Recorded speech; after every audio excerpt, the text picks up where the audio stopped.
ये नीपा को 2 मिनट में निपटा देते हैं। ये चमगादड़ बैट से आता है, 3 तरीके से आपको पकड़ सकता है।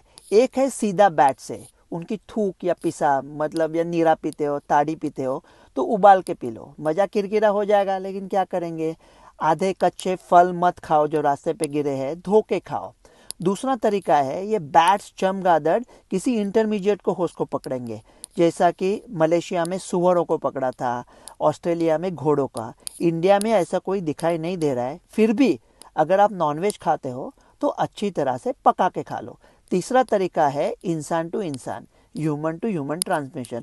अब आई पैंडेमिक वाली बात, लेकिन इसका पैंडेमिक नहीं हो सकता, क्योंकि जिस आदमी को निपा हुआ है वो इतना गंभीर तरह से बीमार होगा कि वो बाहर जाके फैला नहीं पाएगा, और ये रेस्पिरेटरी सिक्रीशन से नहीं फैलता, तो मास्क का कुछ ज़रूरत नहीं है।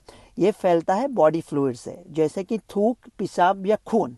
अभी बोलो जय और वीरू एक दूसरे के गहरे दोस्त है, फिर भी वीरू जय के पेशाब को या थूक को क्यों हाथ लगाएगा। तो इसका खतरा सिर्फ है नीपा के पेशेंट की जो देखभाल करते हैं वो डॉक्टर्स और नर्सेस को, ज़्यादातर नर्सेस को। तो फिर क्वारंटाइन का क्या फ़ायदा है।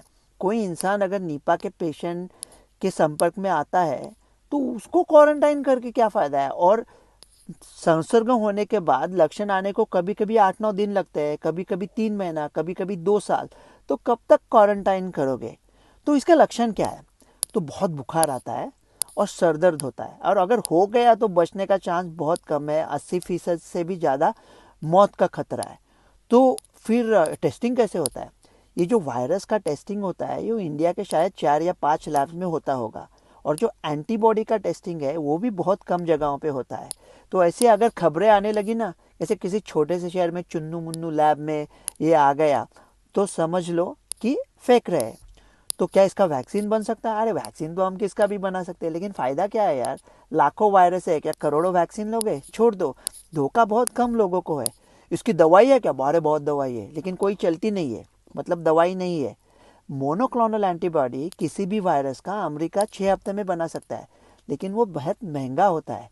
जो चांद के पिछवाड़े पे गया भारत, वो देश जुगाड़ निकाल के ऐसी तरकीब निकाले कि मोनोक्लोनल एंटीबॉडी सस्ते में कैसे बनाते हैं, तो पूरे विश्व का दुआ लेके जाएगा और लीडरशिप करेगा। उम्मीद करते हैं वही करेगा। तो अभी ये जो नेशन कह रहे हैं कि ये बॉर्डर लगेगा, कोविड जैसा चेकिंग होगा, अरे छोड़ दो। दीवार जो हम दोनों में है आज गिरा दो, कहीं जाना है घुमाओ, या नीपा बीपा छोड़ दो यार। रवि गोड से।